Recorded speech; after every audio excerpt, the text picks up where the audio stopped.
acquainted with me and with the lecturing content and style, and this will be somewhat lighter, hopefully, tonight. Last night's lecture on shamanism and yoga sort of tore a hole in a lot of people's conceptions and proved to be a rather stunning situation. It wasn't taped, but I'm hoping tonight to flip over the page and go to a different view. Same subject, but different view. In the 20th century, American poetry has been one of the great arts of the world. It ranks with Elizabethan drama and Greek tragedy as one of the really great achievements of the human spirit. There have been at least 5 or 6 great major American poets, and we've seen 2 so far. We've seen Ezra Pound and T.S. Eliot, and we've seen how they fled to Europe, and in Europe, the American experience early in this century was one of catastrophic misrecognition, because the American character had developed in a totally different way for about 200 years. And by the time Americans started going back to Europe in the 20s, they came as strangers. They came as intelligent primitives. And it was like the red man had passed into the white man. And now he went to Europe and found the white civilization was a playground for him because he was not constrained by any of the traditions or the values. And so the Americans that went there grew very affine with the outlaws of European civilization, those individuals who didn't want to be part of the tradition, those individuals who were interested in movements like surrealism and Dada and so forth. And one of the movements there is known as the style, de style, and it's usually spelled in the Dutch D-E-S-T-I-J-L, de style.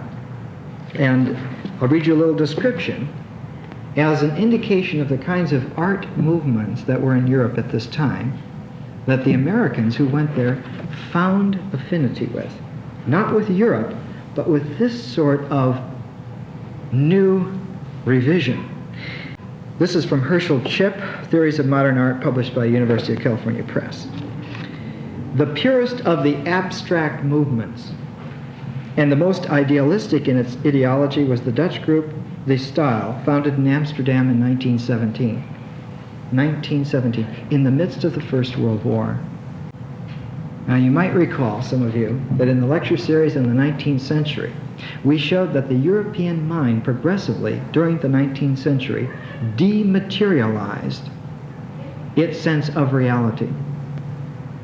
That from the publication of Kant's Critique of Pure Reason in the early part of the 19th century, about 1804, on through the 19th century, the European intellect dematerialized reality until at the end of that time, there were developments like those that led to Einstein's theory of relativity in 1905.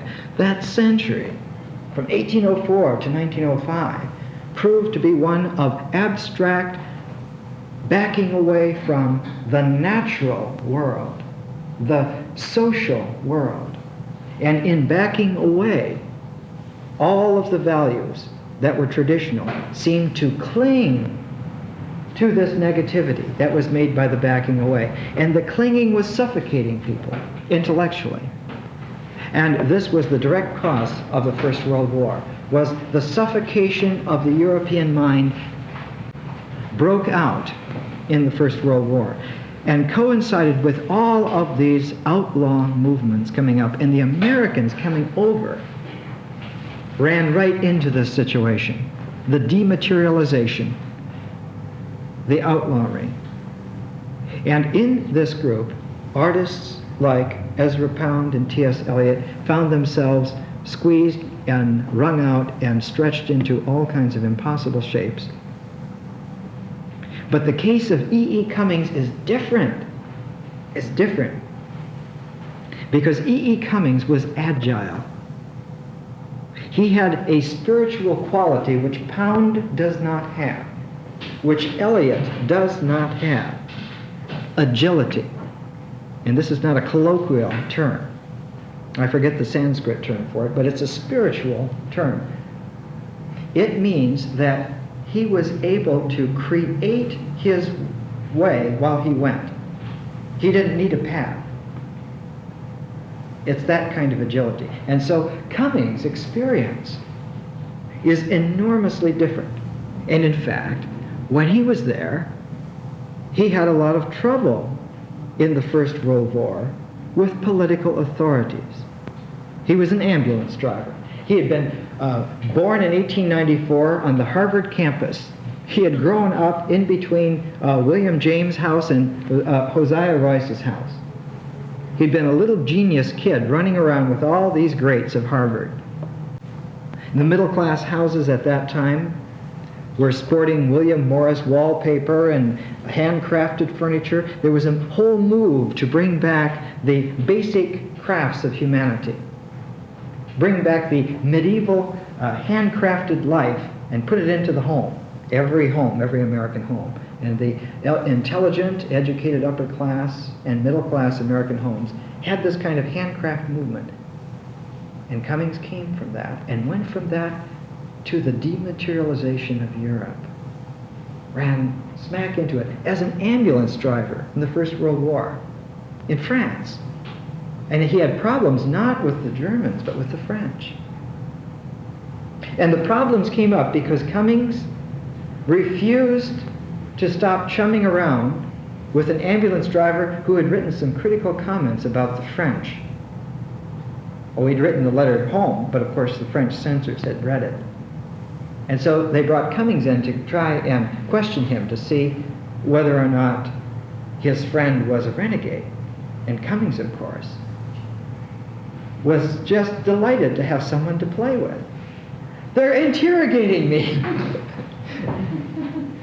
So he played with them. And in his playing with them, they got angry and finally threw him into a detention camp. They said, "We think you're the alien. We think you're the guy that's guilty." And so Cummings, agile Cummings, went into the detention camp and had fun.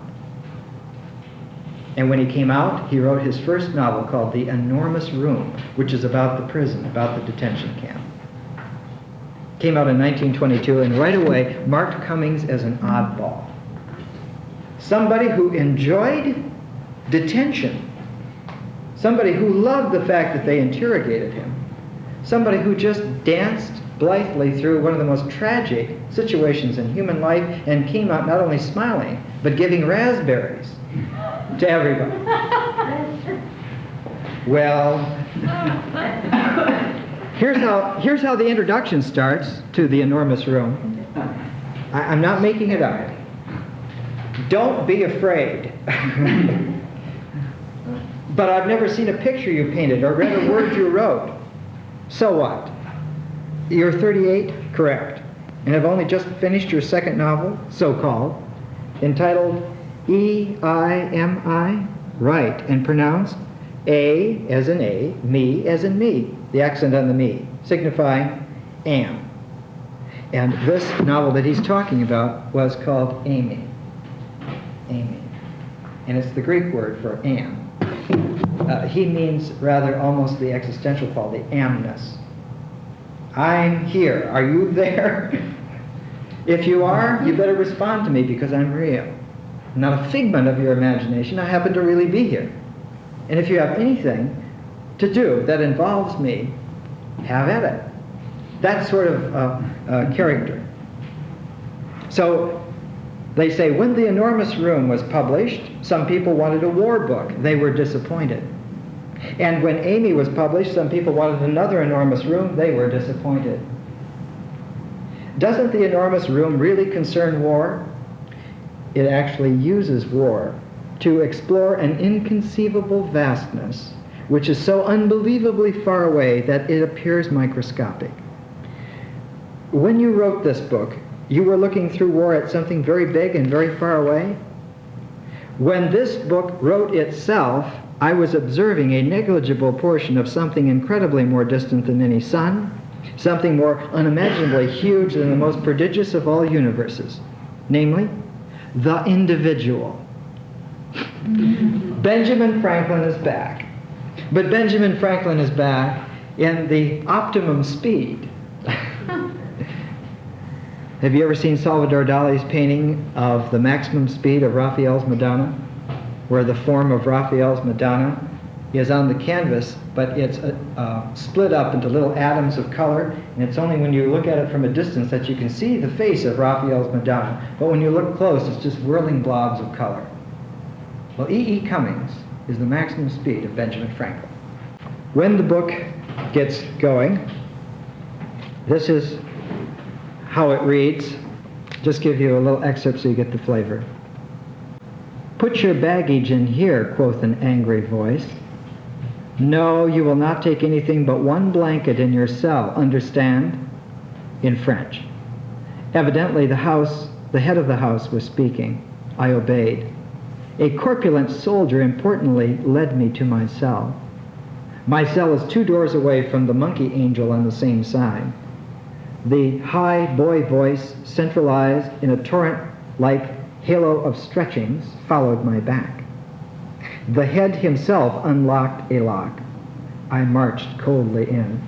The fat soldier locked and chained my door. 4 feet went away.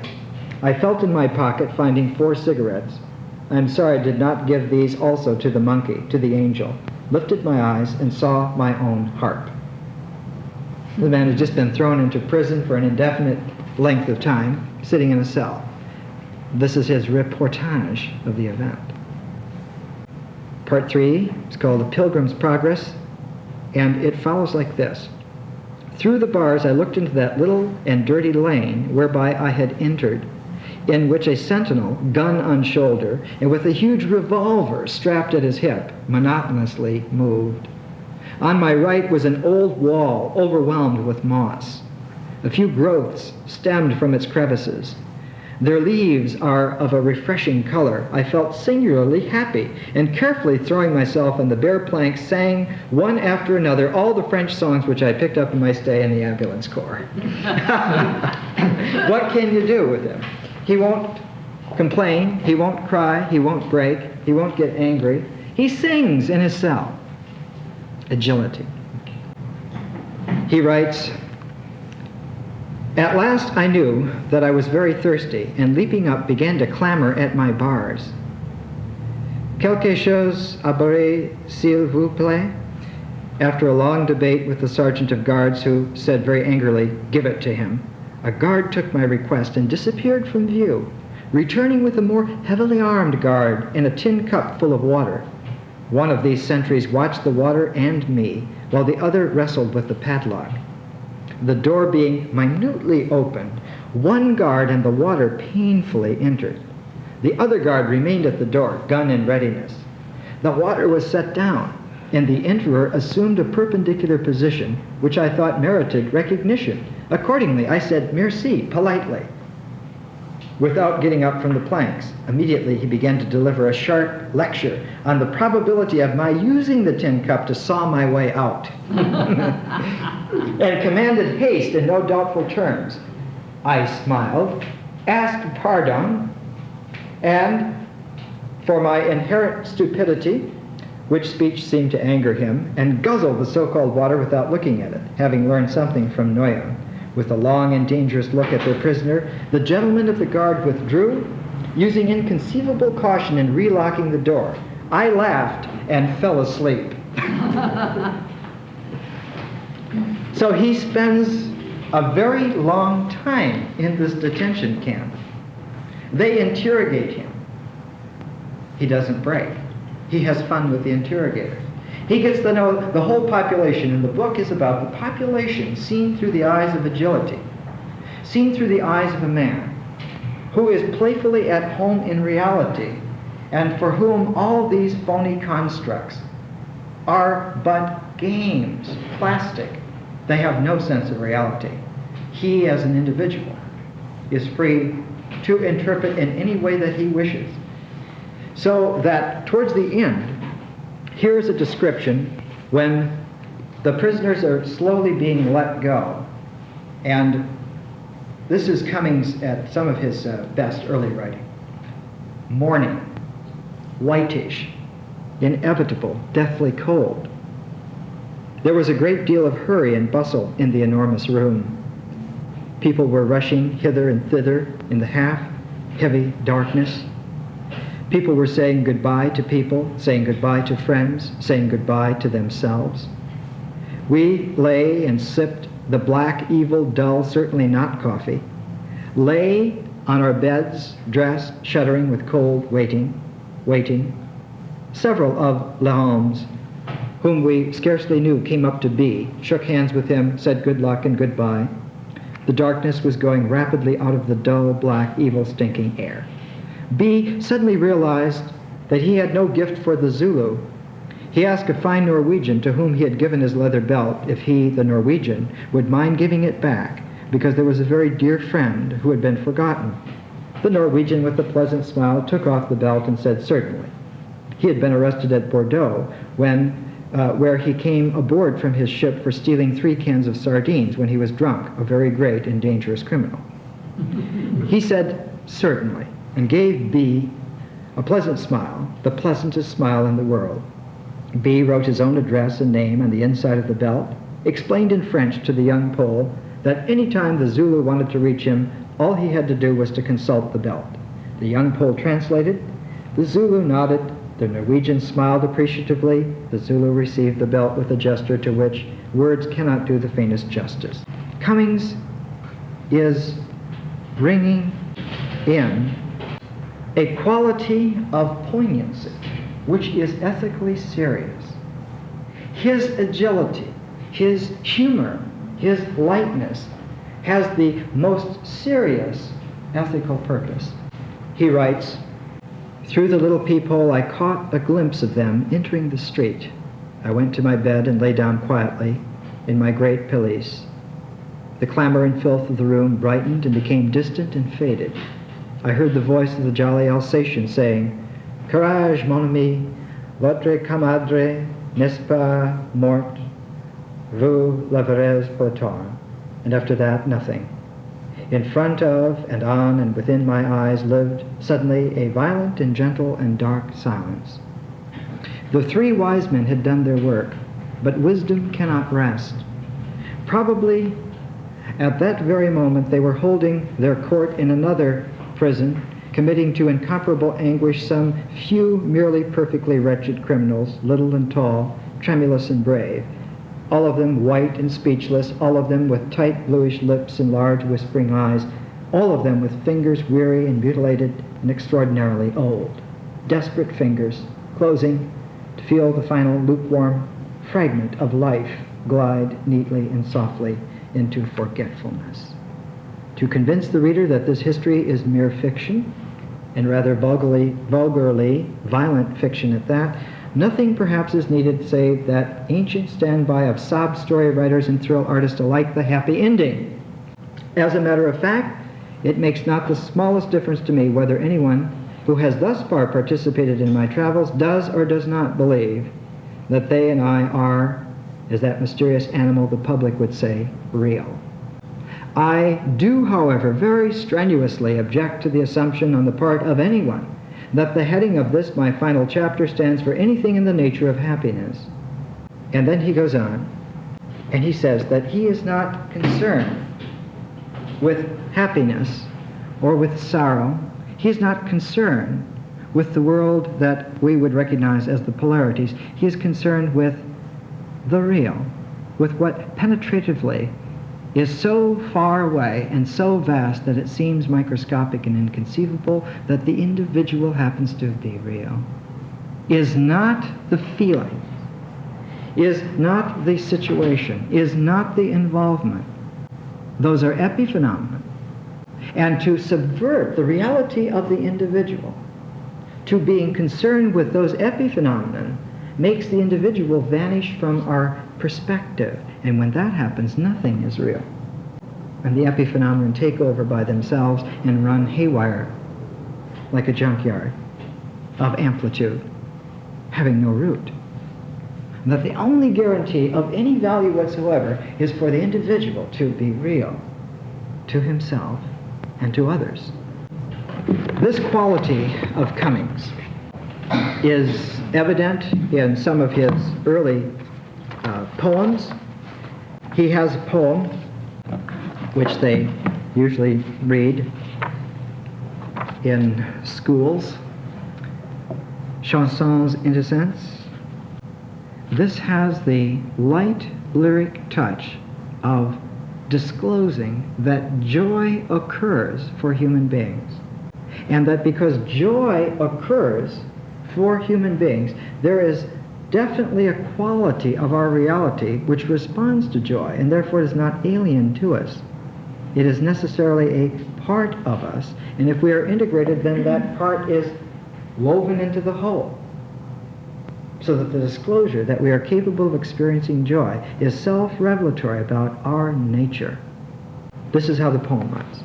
You may recognize it. In just spring, when the world is mud luscious, the little lame balloon man whistles far and wee, and Eddie and Bill come running from marbles and piracies, and it's spring. When the world is puddle wonderful, the queer old balloon man whistles far and wee, and Betty and Isabel come dancing from hopscotch and jump rope, and it's spring, and the goat-footed balloon man whistles far and wee. His agility comes startlingly through. And a little later on, that was in Tulips and Chimneys. 2 years later, which was published in 1923, and 2 years later the next collection came out. Notice now the difference in Cummings. Still agile, still delivering that perception of the real as a part of our nature, and that joy discloses it. This also then is seen as the essential quality of nature, that Mother Nature and our reality resonate to the real. Oh, sweet spontaneous earth, how often have the doting fingers of prurient philosophers pinched and poked thee? Has the naughty thumb of science prodded thy beauty? How often have religions taken thee upon their scraggly knees, squeezing and buffeting thee that thou mightest conceive gods, but true to the incomparable couch of death, thy rhythmic lover, thou answerest them only with spring. That the flailing about of machinations doesn't do anything. That if we react to the flailings, we're shadowboxing. And in that shadowboxing, we become extraordinarily clever because we never hit anything. And the mind becomes clever and cleverer, thinking, I will trap that so-and-so if I can't hit him. And all this co-opting mentality comes into play, all this netting, and none of it is effective, which raises frustration. You can't get through to somebody with your fantasies. One of my favorite Cummings poems came out in a collection simply indicated with numerals on it. Buffalo Bill's defunct, who used to ride a water-smooth silver stallion and break 1, 2, 3, 4, 5 pigeons just like that. Jesus, he was a handsome man. And what I want to know is, how do you like your blue-eyed boy, Mr. Death? Cummings could not be kept down.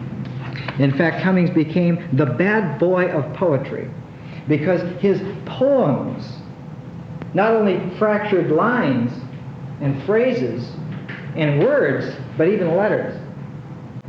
Because the abstract movement of the style, of the Dada, he was playing with it. To him, it was not some white-knuckled, death-grip, last chance to save ourselves from complete dematerialization. For Cummings, he was at home in the ether. All right, if we don't have anything to lean on, let's fly. What's wrong with flying? Can't man do that? And so at the beginning of a collection called Is 5, he was forced by his publishers, you know, the arm behind, you've got to cut this out. No, they're selling, I won't cut it out. Yes, you've got to do something. You've got to write an introduction. All right, I'll write an introduction. And so his introduction is like this. He says of himself and of his technique, at least my theory of technique, if I have one, is very far from original, nor is it complicated. I can express it in 15 words by quoting the eternal question and immortal answer of burlesque, viz., would you hit a woman with a child? No, I'd hit her with a brick. Like the burlesque comedian, I am abnormally fond of that precision which creates movement. If a poet is anybody, he is somebody to whom things made matter very little. Somebody who is obsessed by making. Like all obsessions, the making obsession has disadvantages. For instance, my only interest in making money would be to make it. Fortunately, however, I should prefer to make almost anything else, including locomotives and roses. It is with locomotives and roses, not to mention acrobats, spring, electricity, Coney Island, the 4th of July, the eyes of mice, and Niagara Falls, that my poems are competing. They are also competing with each other, with elephants, with El Greco. Ineluctable preoccupation with the verb gives a poet one priceless advantage, whereas non-makers must content themselves with the merely undeniable fact that 2 times 2 is 4. He rejoices in a purely irresistible truth to be found in abbreviated costume upon the title page of the present volume. And the title is 5. 2 times 2 is 5. And one says, no, it can't be. And Cummings says, for me it is. And has a puckish look. And says, for me it is. The individual has the right to be unique. He has the right to live his life even if it's illogical, for what is real in the logical? The authority that it's supposed to have over us? It's an abstract authority. It has nothing to do with my reality as a human being. I am free from that net. I don't have to succumb to it. For me it is 5, he says. So he writes poignantly in one of these poems. Notice the playfulness, notice the ethical seriousness. To maintain the agility. This young question mark man, question mark, who suffers from indigestion, question mark, is a remarkably charming person.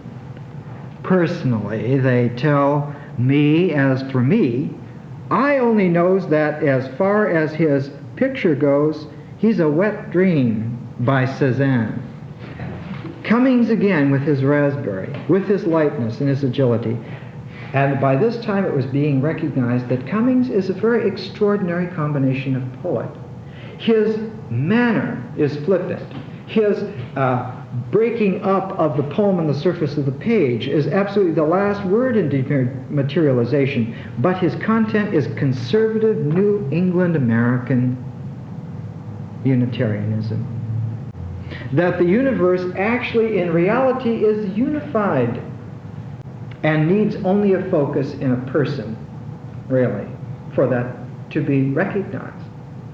That every other mental projection, feeling projection, sensation projection, thought projection, intuition projection, whatever else there is, eventually in its swirl of its legitimacy and its form and its authority, has to come back to that most impossible, paradoxical realignment in the fact that the individual is real beyond all polarities.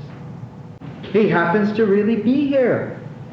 He's not a figment of somebody's imagination. Really lives. So he writes a few poems later in Is 5, one of his greatest poems. It's just number 8. Number 7. Since feeling is first, who pays any attention to the syntax of things will never wholly kiss you. Wholly to be a fool while spring is in the world. My blood approves, and kisses are a better fate than wisdom. Lady, I swear by all flowers, don't cry. The best gesture of my brain is less than your eyelids flutter, which says, we are for each other. Then laugh, leaning back in my arms, for life's not a paragraph, and death, I think, no parentheses. Free. The American spirit is free. Free in the sense that Benjamin Franklin was free at the very beginning. We have at last come to someone who has understood the esoteric, alchemical nature of the personality. That you don't do alchemy on minerals out there, but on this person in here, and you don't make something that wasn't there, you disclose what was there. And the only thing that was there was the real. That's the alchemy. And how do you disclose that? By growing. By constantly transforming and growing, which when it's raised to fast speed becomes agility. One becomes an acrobat of existence. And with E.E. Cummings, who a lot of people think is a lightweight, American civilization comes to full maturity. Such a person can go anywhere, can be anything. Given circumstance and time, that individual is free to be. What can you do to him? What can you not do with him? Later in his life, when Cummings was extraordinarily famous, he had become sort of the chief representative of the bohemian avant-garde that had grown old in Greenwich Village. He wrote a beautiful poem collected in a volume just called 95 Poems. And I'll read this and then we'll take a break. Spirit colossal, and daunted by always nothing, you darling, diminutive person, jovial ego and mischievous tenderly, phobeing altar, clown of an angel, everywhere welcome, but chiefly at home in snowily nowheres. Of winter his silence. Give me a trillionth part of inquisitive, merrily humble, your livingest courage. Let's take a break.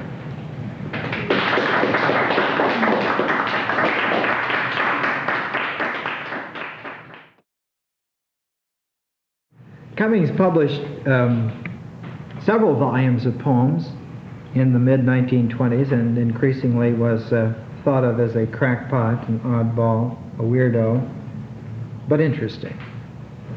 And because he was agile, all of this public reprobation and approbation was for him fodder. So he decided to write a play to really scotch his reputation as being rational for all time, and he called the play Him.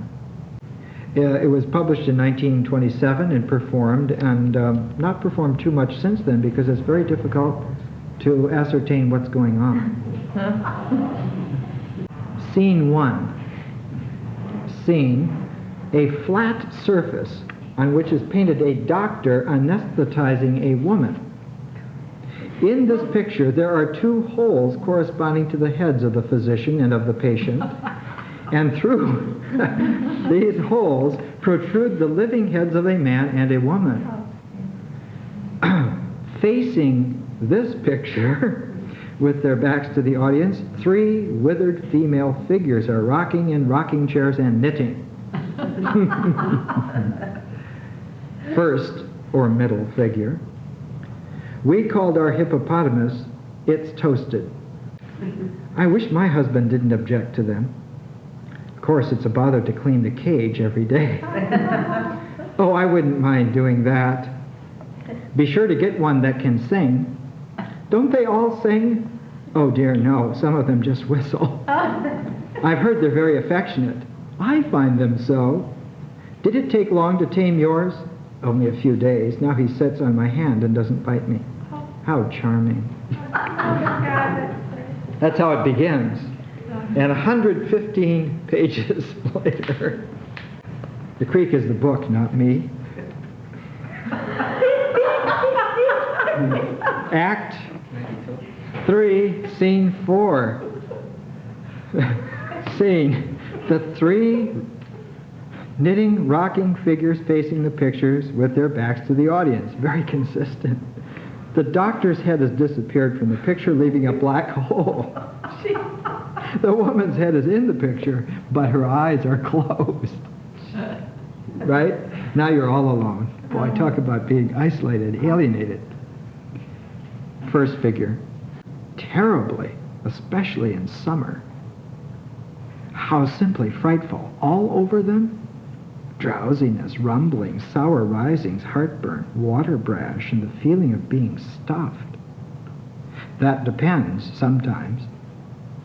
Is it very painful? Ask the man who owns one. Not very, like falling downstairs, and you apply the same remedy, 1 stick of dynamite and a tumbler of ink before meals. Ask Dad, he knows. I understand the dynamite, but what does the ink do? Comes out like a ribbon, lies flat on the brush. Why, the ink dissolves the guinea pigs and makes them nervous. And what do they do after that? Look for the Union label on every garment. They? Who? The guinea pigs? A couple of excerpts from him. And of course, extremely dangerous man to be walking around. Well, everybody else didn't do that in the 1960s. So, Cummings decided that he would test himself and test his technique, his agility. So he thought to himself, where is the most dour place in the world that I can go to? This was 1932. And he thought, I'll go to the Soviet Union. And so the agile hero of the 20th century, the American spiritual con man ready to dematerialize at a moment's notice, went to Stalin's Russia in 1932. And that's what the book Anne is about, Amy. It's 436 pages of stream of consciousness monologue about a free, agile American being real in Stalin's Russia in 1932. I don't know how much of this I can deliver. Cummings here brings his technique into its underside. Instead of having the lightness of bubbling now, the lightness is still there, but it is holding down the horizon and letting the language play in a horizontal continuity. And here's how it turns out. Wake, alone, he got out at 6, Warsaw, while I was chez the gentleman from Vienna. But for some unconscious reason, there's rather less room than before, perhaps compartments made of elastic non-space, which contracts automatically when something is put into it and automatically expands when something is taken out. Seek the diner. Semi-expecting, thanks to my American pro-communist living in Paris, the horror of capitalist Poland, to be brutally cheated, if not softly knocked down and simply robbed. Frank E. Campbell turns me round with a word of his own, supposed to be wagon restaurant. March tipsy back through train, past living corpses hit with fresh air and luxuriously outstretched on authentic wood. Promptly and courteously, I'm supplied with excellent coffee, butter, bread, and cheese. At nearby table, a plutocrat insisting that the only waiter, who's obviously Robinson Crusoe, accept one entire American dollar. R.C. obliges with footprint in the sand reflex. My own, less immodest generosity provokes the more hysterical thanks of 5 languages. Windmills, reeling up and over behind villages or standing sowishly among sunful skies, and everywhere of fields spattered with animals, pricked with beings, big holes of air and crude blocks of land. I can almost smell this world. When the savage beings wear colors, the colors are hard red and tight blue. The gruesome faces of the tiny beings come at me immediately, genuinely, through shutness. And look, pine trees are whose here the like together creates an A-full leaning, and there specks and look, brows all forming one direction. Rhythm, organic is, neither fillable nor emptyable, actually how clumsily alive. Pause. Unser Gott, still effective, beer at 60 PF and Berlin newspapers at 30. Across the way something flutters. A woman? Not a woman. Woman, immensely crouched beside gray pond, she rubs one by one black pots. Ducks, patrol, geese survey, and the coarse, fierce earth sprouts dandelions. This, who's shoving a bottle at someone in third, has dainty legs, but her thick face roosts on a rough neck, and she grins, unable to smile. Can noon smile in Poland?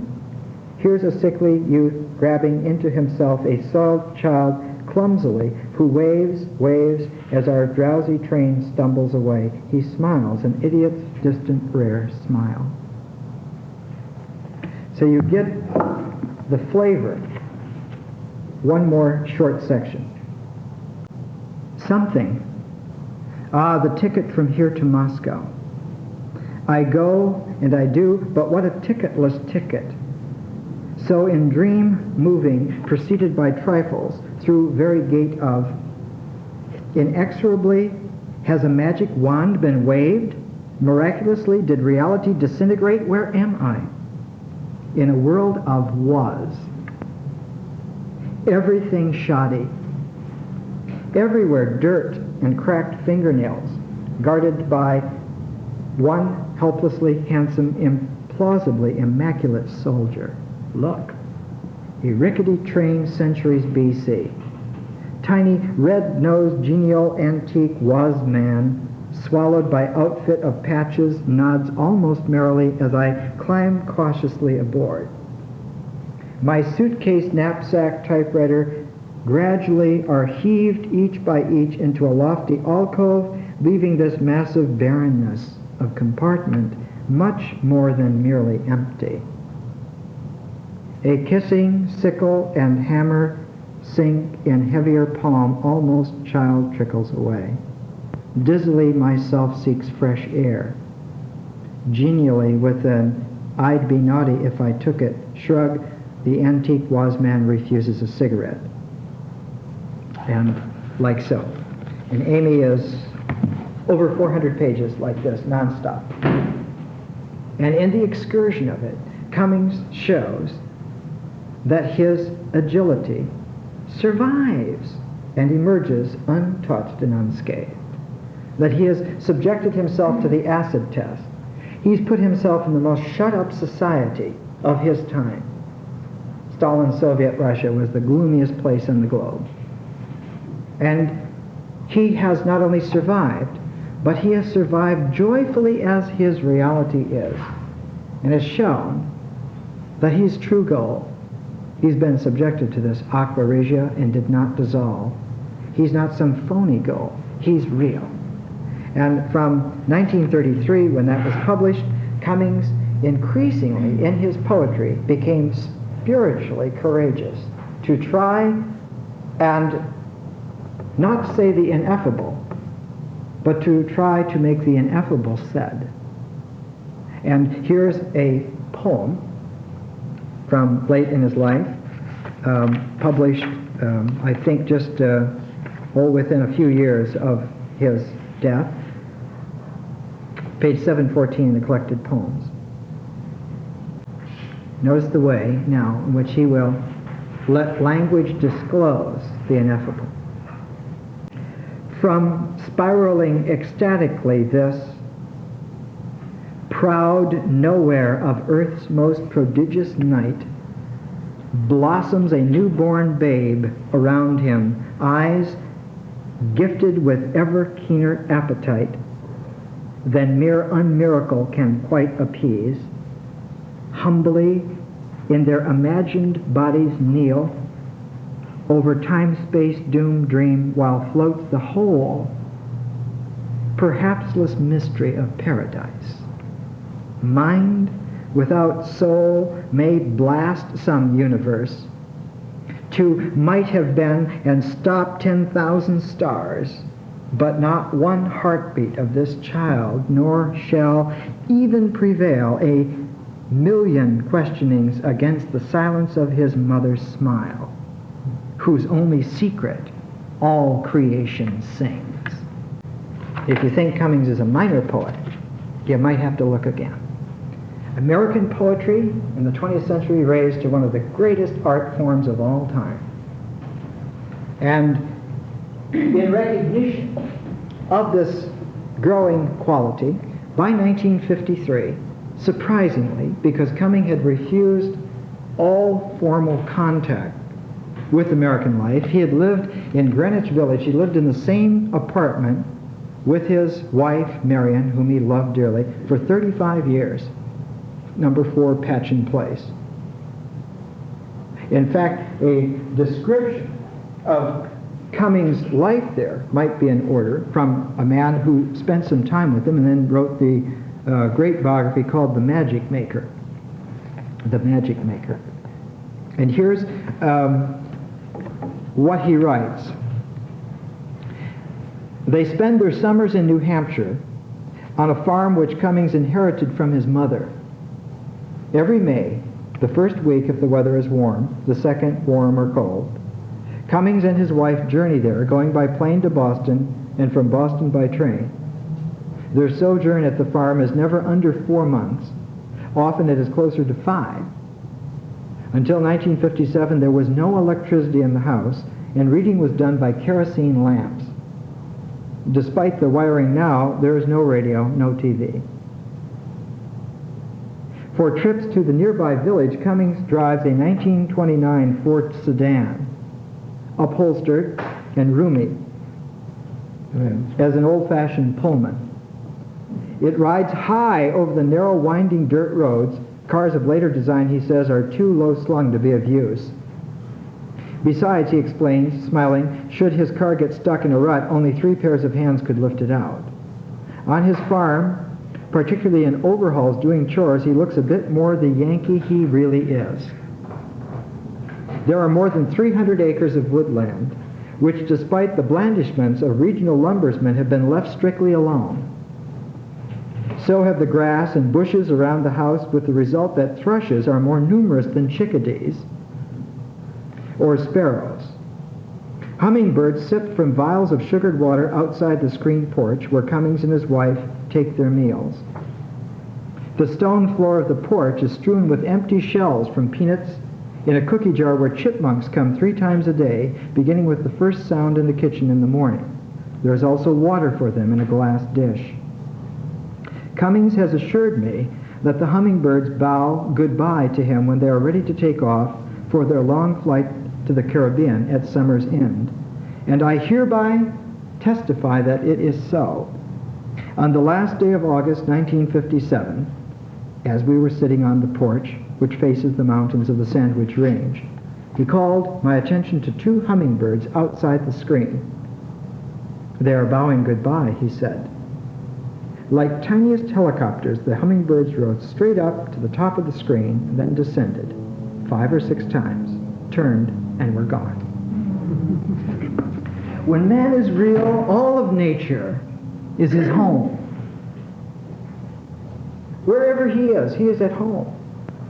The esoteric saying of Jesus, the Son of Man has nowhere to lay his head, is not a pitiful statement that he's homeless. It's an accurate spiritual statement that he is at home anywhere he is.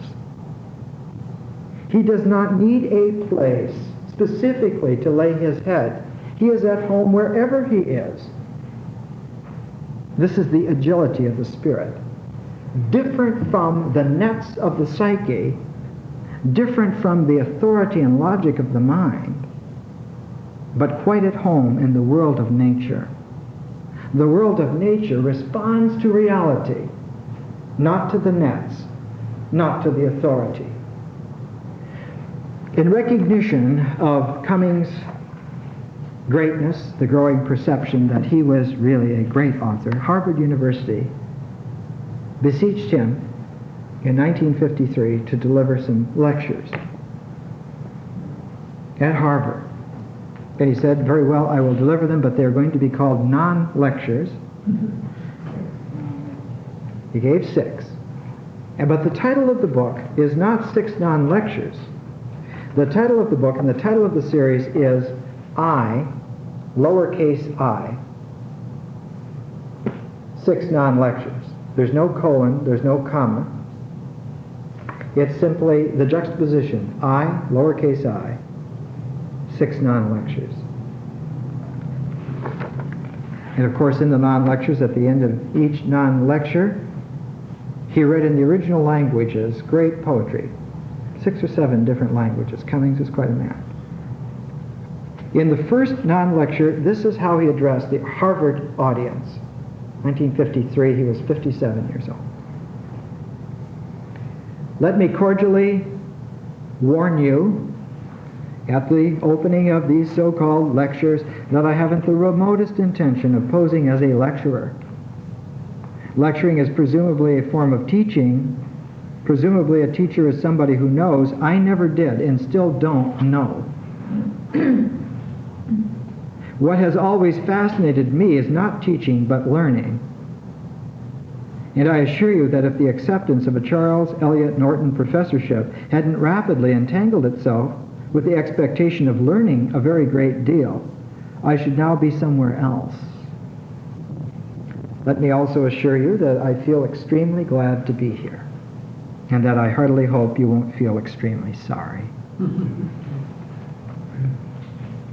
Ever since many of you didn't exist, I've been learning and relearning. As a writer and as a painter, the significance of those immemorial maxims, one man's meat is another man's poison. And you can lead the mare to water, but you can't make her drink. Now, as a non-lecturer, I am luckily confronted by that equally ancient but far less austere dictum, it's an ill will that blows no one good.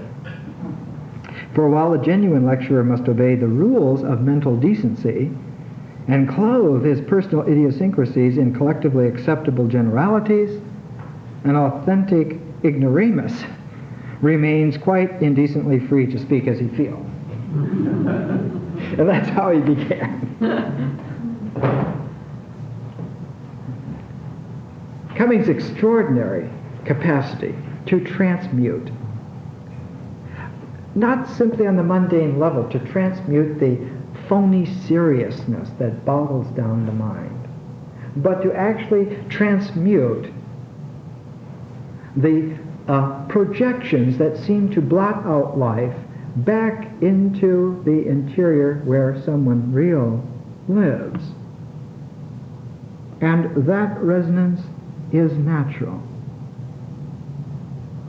Cummings, towards the end of his life, and he died in 1962, September 4th. He and I, incidentally, share the same birthday, October 14th. We have the same horoscope. On May 13th, 1962, he wrote a letter to a pal of his, a lady. Cummings was one of the beautiful men able to have friendships with women. It's a real hallmark of the free, real personality, to be pals, to be able to be pals. Very hard thing in this world of stodginess, authority, projection. Cummings was able to. Cummings writes, just finished revising captions for a book of 50 photographs, and they're by Marion, his wife. They're superb, which may appear this autumn, and now can thank you at least partially for your fine May Day letter. One of Marion's portraits is, by the by, is of a dark, dashingly handsome acquaintance of ours, and I call this picture Cougar, meaning North American mountain lion, under which title my caption reads, "One law for the lion and ox is oppression." Quotation from William Blake. On behalf of her and myself, plural, she has herself, I have myself. Together we have an incredible number of selves. Have turned down the President and Mrs. Kennedy's black tie invitation. It's not transferable. To dine at the White House with, as it turned out, 70-some crooks, punks, and pre-nobelists. That's no-bellyists. As well as a more recent conquest by the Minister of the Interior that we celebrate Henry David Thoreau's birth or death, or both, in company with another select bevy, including, you'll be astonished to learn, 2 contemporary friends of Thoreau, viz. Chief Justice Black and Robert Frost. But, lest thou shouldest suspect me of snobism, know that, con spouse, with spouse, I appeared not long since at City Hall, New York, and was copiously snapshotted with and without Mayor Wagner. This being the price we paid, M and I, for not being thrown out of our 35-year-old residence at 4 Patchen Place after a lawsuit lasting about a year. They tried to renovate the block, and they were going to throw all the residents out, and it was discovered by the world press that one of the residents was the great E.E. Cummings, who would not leave. He said, we happen to really live here. And have been really here for all this time. This that you have are plans in your minds. They cannot prevail against our reality. Go ahead and try. And Mr. Agility was snapshotted and photographed as the hero of the day, but he also was the hero of the age. He showed that spiritual courage always wins when one maintains one's reality. Nothing can change that. What is there that can change that? Nothing. One is rooted like the bedrock of the universe in one's presence. Continuing the letter, he says, Marion bought a remaindered book, that is a financially worthless volume, wherein I met those wonderful words translated from the Greek of Plato's Republic. Then he quotes the translation from Plato. It, the ideal state, is laid up in heaven as a pattern for him who wills to see it, and seeing to found a city in himself. Whether it exists anywhere or ever will exist is no matter. His conduct will be an expression of the laws of that city alone and of no other. And then Cummings says, what can mere use say to the truth underlying these noble words? The truth which you yourself call man's own and true domain. How infinitely more than right you are in feeling that instead of detaching you from life, it teaches me to attend only to this domain, where the word life is still meaningful, intense, has a chance of growth and victory. Bravissimo. That's the personality of Cummings. That's his nature. And a society, a culture, which misinterprets such a man as being a second-rater or a lightweight, is only indicting itself. It's like someone saying that they think Rembrandt used too many browns to be a great artist. It's reflection on them, not on Rembrandt. Cummings' delightfulness, his agility, is a characteristic of the American personality when it is real. There is almost no personality like E. E. Cummings in European history. There are individuals like Lawrence Sterne or James Joyce, but they are comical in context. Cummings is miraculously free without context. This is different. About the only place that you meet this kind of a personality anywhere else in human history is in China. The old Chan writers, the old Tang poets, like Li Po, display this kind of agility of reality. We happen to be real. And what's wrong with flying? One last poem. Someone I am wandering a town, if its houses turning into themselves grow silent upon new perfectly blue. I am any, while around him streets, taking moment off by moment, day, thankfully become each other. One who feels a word cry laughingly float away, leaving just this strolling, ghostly doll of an almost vanished me, for whom the departure of everything real is the arrival of everything true. And I'm no, if deeply less conceivable than birth or death, or even than breathing shall blossom a first star, one, which is the same in lowercase as I. Next week, Wallace Stevens. Thank you, friends.